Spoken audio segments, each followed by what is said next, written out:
Dans ce cours, nous allons analyser l'événement malheureux décrit dans le chapitre 4 de la Paracha Bereshit au sujet de l'assassinat de Hével par son frère Caïn. Le texte dit que Adam et Chava ont eu deux garçons, l'un nommé Caïn et l'autre Hével, chacun étant né avec une sœur jumelle afin de pouvoir procréer. Et voilà que Caïn, qui était un homme important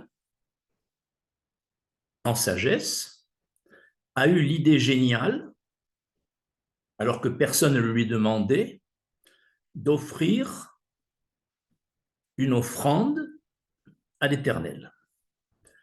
Comme il était agriculteur, donc il a offert des fruits de ses vergers.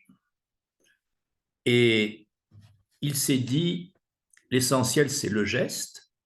Donc, il n'a offert que des fruits de mauvaise qualité, voire pourris. Son frère Hével a voulu imiter Caïn et à son tour a offert, lui qui était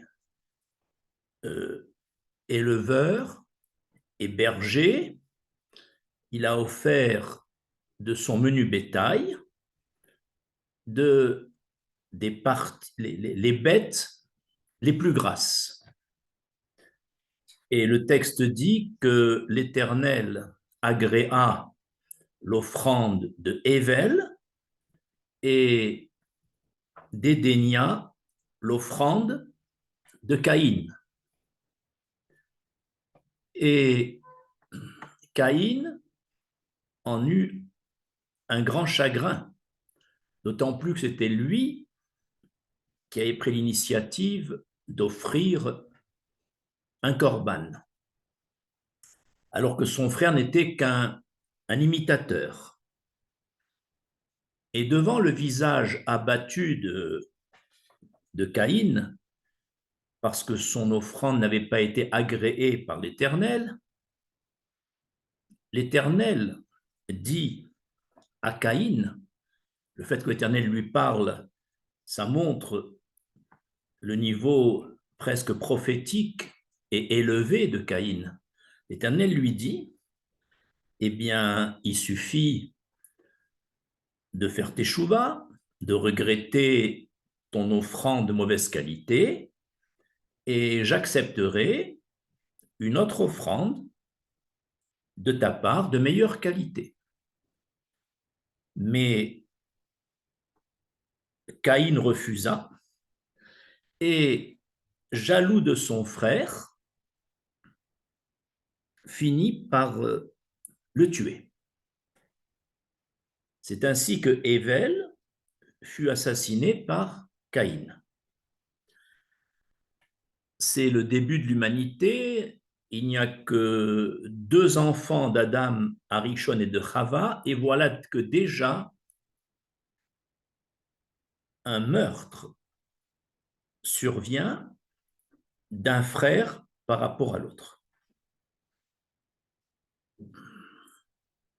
Après ce meurtre, le texte dit que l'Éternel s'adressa à Caïn. Où est Hével ton frère? Et la réponse de Caïn est très étonnante. Il répond, je ne sais pas où est Hével. Suis-je le gardien, le chômeur de mon frère?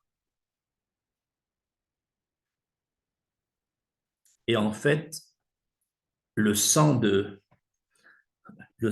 Hével s'élever, bien sûr, jusqu'à l'Éternel. Après avoir décrit cette scène, nous allons nous poser des questions qui, par leur réponse, porteront des messages pour nous. Il y a ici 3 questions. La première, essayons d'analyser le comportement irresponsable de Caïn. Il, non seulement jaloux de son frère dont l'offrande a été agréée, non seulement il se persuade qu'il n'est responsable en rien de ce meurtre. Il se déresponsabilise totalement, au point qu'il a l'impression qu'il n'a point fauté. D'ailleurs, le Midrash Tanhuma dit que Caïn, non seulement ne regrette en rien ce meurtre, mais en plus fait porter la responsabilité de ce meurtre à l'Éternel, avec 3 arguments. Voici les 3 arguments cités par le Talmud Tanhuma. Et Caïn dit à l'Éternel, c'est toi qui as mis en moi le mauvais penchant, le Yetzer Hara. Et donc, ma jalousie qui a provoqué la mort de mon frère, c'est toi le responsable, à cause du Yetzer Hara que tu as mis en moi. Deuxième argument, si tu avais agréé mon offrande, d'autant plus que je suis celui qui a, par mon génie, pensé à t'offrir sans que tu me le demandes. Et si tu avais agréé mon offrande, même si les fruits sont gâtés, eh bien, tout ça ne serait pas arrivé. Et donc, tu es encore responsable.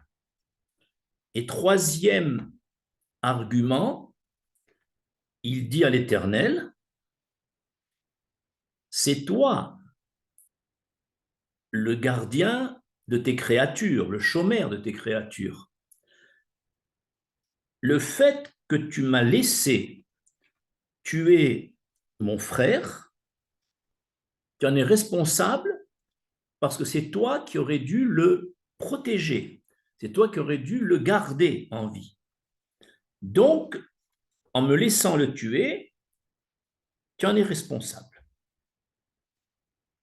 On voit dans cette première lecture que lorsqu'un homme irresponsable faute, il a tendance à se disculper de sa faute, à finir par croire qu'il n'a rien fait de mal, et il fait porter la responsabilité sur autrui, ici sur l'Éternel. Et là, ce qu'il faut retenir, comme disent nos sages, le fait que Caïn ne veut pas reconnaître sa faute,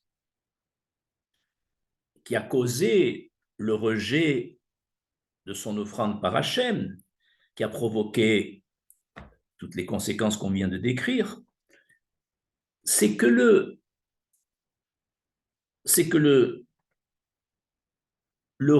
refus de reconnaître sa faute est au moins aussi grave, sinon plus, que la faute elle-même.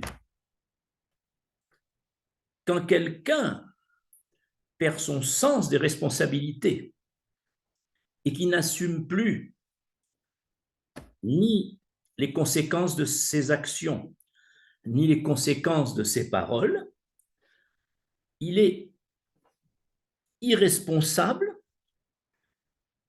et cette irresponsabilité peut s'exprimer dans ce monde de plusieurs façons. Quelqu'un qui refuse d'étudier la Torah est un irresponsable parce qu'il a été placé sur terre essentiellement pour cela. Autrement dit, quand quelqu'un est irresponsable, on ne peut plus lui faire confiance. Même lorsqu'il faute, il finit par se persuader qu'il n'a pas fauté, il a tendance à transférer ce qu'il vient de faire en accusant autrui. Voilà le premier enseignement que l'on peut tirer de cet événement du meurtre de Hével par Caïn. Il y a une seconde lecture qui va donc nous amener à un deuxième enseignement. Si nous analysons ce qu'on vient de décrire, il y a une attitude d'ambiguïté et de contradiction chez Caïn, aussi bien avant le meurtre de Hével, aussi bien après le meurtre. Je m'explique. Avant d'avoir tué son frère, nous voyons que Hével a été inspiré par une lumière divine qui est en lui, dans sa neshama, dans son âme, en tant que descendant d'Adam et Chava, créés directement par l'Éternel. Adam et Chava ne sont pas les fils d'un homme ou d'une femme, ce sont les enfants créés directement par l'Éternel. Caïn a une neshama exceptionnelle, au point que la lumière contenue dans cette neshama lui a suscité l'envie d'offrir à l'Éternel des fruits de sa terre. Et donc, ça c'est le côté positif de Caïn, cette envie d'offrir. D'un autre côté, il y a un aspect négatif dans cette offrande, puisque il s'est dit l'essentiel c'est le geste, que les fruits soient pourris, gâtés ou abîmés, ce n'est pas un problème pour l'Éternel. Et malgré le fait qu'il était le seul à posséder toutes les récoltes de céréales et de fruits de la terre, il a eu la main lourde et il n'a offert que des fruits gâtés. Et ça, c'est suscité par l'obscurité spirituelle. Finalement, il a eu une double attitude contradictoire, à la fois vouloir offrir à l'Éternel, suscité par la lumière de son âme, et en même temps, une retenue d'offrir les pires de ses fruits, alors qu'il en avait des tonnes et des tonnes sur toute la planète. Et là, c'est l'obscurité spirituelle due à son corps. Et là, maintenant, on arrive à une théorie générale. Il y a le fait que l'homme est formé d'une âme et d'un corps. Son âme divine lui commande de faire des choses positives, comme ici, vouloir offrir à l'Éternel, et son corps, en même temps, lui serre la main et l'empêche d'offrir le meilleur des fruits. Cette attitude contradictoire, on va la retrouver après le meurtre. En effet, après le meurtre, de par sa neshama, lorsque l'Éternel lui a refusé l'offrande, parce que les fruits étaient pourris, il en a été chagriné, parce qu'il a senti un écartement de lui, de l'Éternel. C'est-à-dire qu'il s'est senti lâché par l'Éternel. Et ça lui a donné une tristesse, une peine et un chagrin. Et ça, c'est à travers son âme remplie de lumière divine qu'il a eu cette réaction de chagrin. Quand on se sent abandonné par l'Éternel et que le contact devient plus lâche, ça nous angoisse, ça nous chagrine. Et ça, c'est la preuve qu'on a en nous une lumière divine très forte.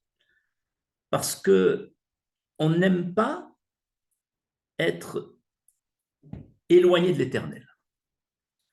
Mais simultanément, malgré ce chagrin, quand l'Éternel lui demande d'arranger les choses, de faire teshuva, de regretter, d'apporter de meilleurs fruits, quelle va être sa réaction? Non. Si l'Éternel, voilà sa réaction, si l'Éternel me refuse mes fruits, alors je suis le premier à avoir eu l'idée, mon frère n'est qu'un imitateur, c'est que il n'y a pas de justice dans ce monde. Il n'y a pas de justice, donc il n'y a pas de justicier. Donc il n'y a pas de récompense des bonnes actions. Donc, il a fini par croire qu'il peut faire ce qu'il veut. Et comme son frère le dérangeait, parce que son frère, il en est jaloux du fait que l'offrande de son frère imitateur a été agréée, alors ni une ni deux, il va le frapper à mort. Et ça, c'est le côté obscurité. On voit qu'aussi bien avant le meurtre qu'après le meurtre, Caïn a eu deux attitudes contradictoires. Et ça, c'est pas le seul exemple dans l'ensemble du Pentateuque. On verra dans d'autres cours d'autres exemples. Et on va maintenant en tirer une leçon de cette deuxième lecture. La leçon est que tout homme ou toute femme doit se considérer comme relié à deux réservoirs. Un réservoir de lumière spirituelle attaché à sa neshama, à son âme, un réservoir d'obscurité spirituelle, d'opacité spirituelle relié à son corps. Et nos sages nous apprennent que lorsque les deux réservoirs fonctionnent simultanément, ça veut dire quand l'homme se relie à son réservoir de lumière, à son réservoir d'obscurité, comme ici Caïn, dans les deux cas, c'est toujours le réservoir relié à l'obscurité spirituelle qui l'emporte. Et c'est ainsi que dans les deux cas qu'on a cités, on voit que malgré sa puissance spirituelle, c'est le côté négatif, le côté fratricide qu'il a emporté sur son niveau spirituel très élevé. Nous allons maintenant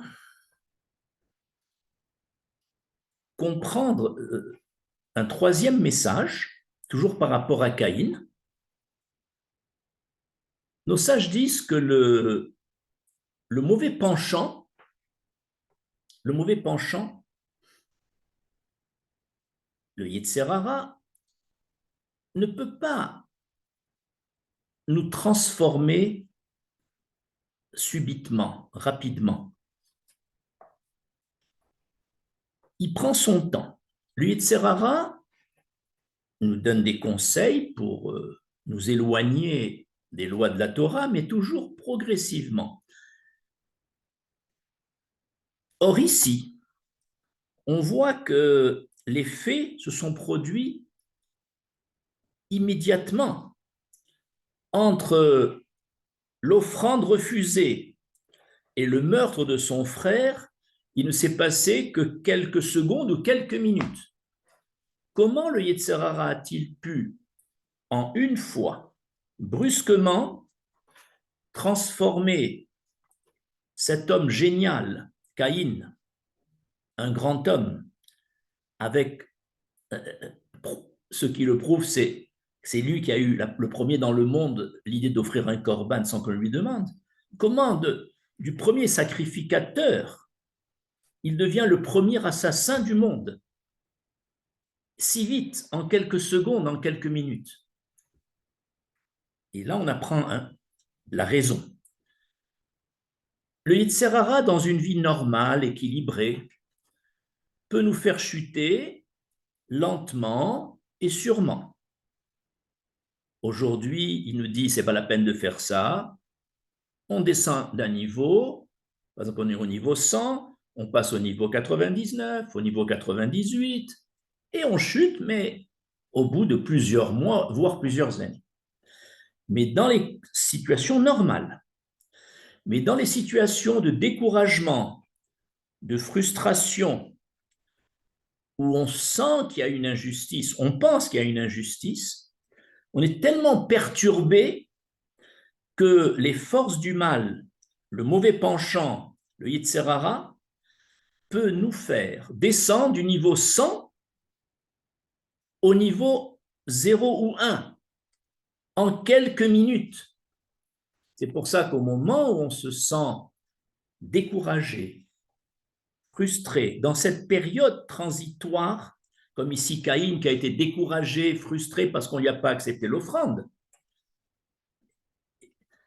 dans ces moments de découragement, le Yetzer Hara a un grand pouvoir de pouvoir nous faire descendre de notre niveau, du niveau maximal au niveau minimal, en quelques secondes ou en quelques minutes. C'est pourquoi, dans les périodes de découragement, on doit en déduire qu'il faut attraper la rampe, il faut continuer à attraper la rampe, ça veut dire continuer à avoir les mêmes convictions qu'avant, à faire les mêmes gestes qu'avant, et à ne pas faire, pendant les périodes de découragement et de frustration, ne pas prendre des décisions, ah ben, si c'est comme ça, j'abandonne tout. Il faut que ces nuages passent, je tiens la rampe, je continue à faire comme je faisais avant, et quand je reprends mes esprits, je réfléchis et j'agirai en conséquence. Voilà donc 3 messages que nous pouvons apprendre du meurtre de Hével par Caïn.